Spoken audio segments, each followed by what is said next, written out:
Hello guys, so mukhang namamagay mo ako kasi meron akong ortho wax. Pati paninalita ako, nag-iiba na. Anyways, matutulog na ako and mag-i-skincare lang ako.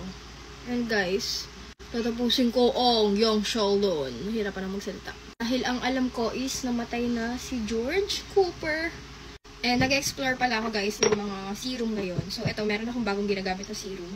Actually, ang tagal ko na itong binili. Alam ko, hindi ko sure kung sa Hong Kong ko pa ito binili or sa Singapore, na Sephora. Pero tinatry ko siya. Kasi nga, grabe yung ano ko dito. Yung pimple ko, parang ang tagal na mawala. Tapos nagtataka lang ako dito. Pag nilagay ko siya, parang bumubula. Pero pag ano naman, eventually nawawala naman siya agad. You know, kita nyo ba? Parang nagkakaroon ng mga puti-puting bula. Pero effective naman siya kasi 2 or 3 days ko pa lang ito ginagamit, dalawa, yung The Ordinary. Nag-fade na yung pimples ko. Alam niyo guys, marami akong serum na tinatry. Try until you succeed, diba?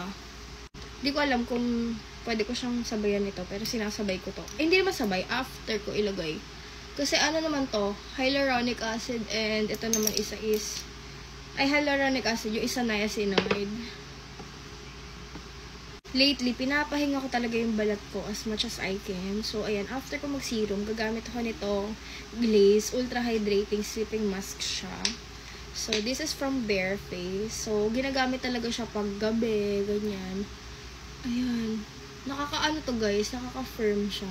Parang nakaka-lift siya. Gets mo ba? Tapos nakaka-plump. Pwede nyo rin talagay sa rep. Pero, ano naman siya, may cooling effect naman siya kahit di mo na ilagay. So, yan. Nilalagay lang ako para lang ma-relax yung face ko. Kasi, inaano ko muna, pinapahinga ko muna yung balat ko sa mga makeup.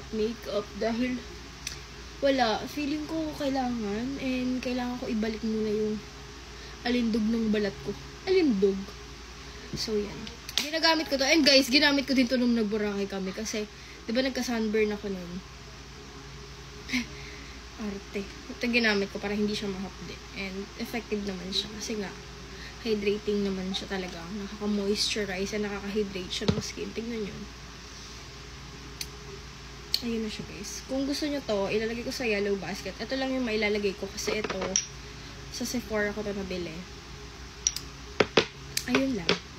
Try nyo to.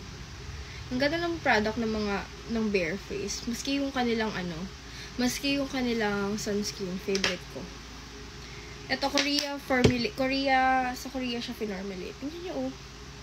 Pwede nyo nga ito gamitin sa katawan, eh. Katulad ng ginawa ko. Pero, ayun lang, guys. Bye.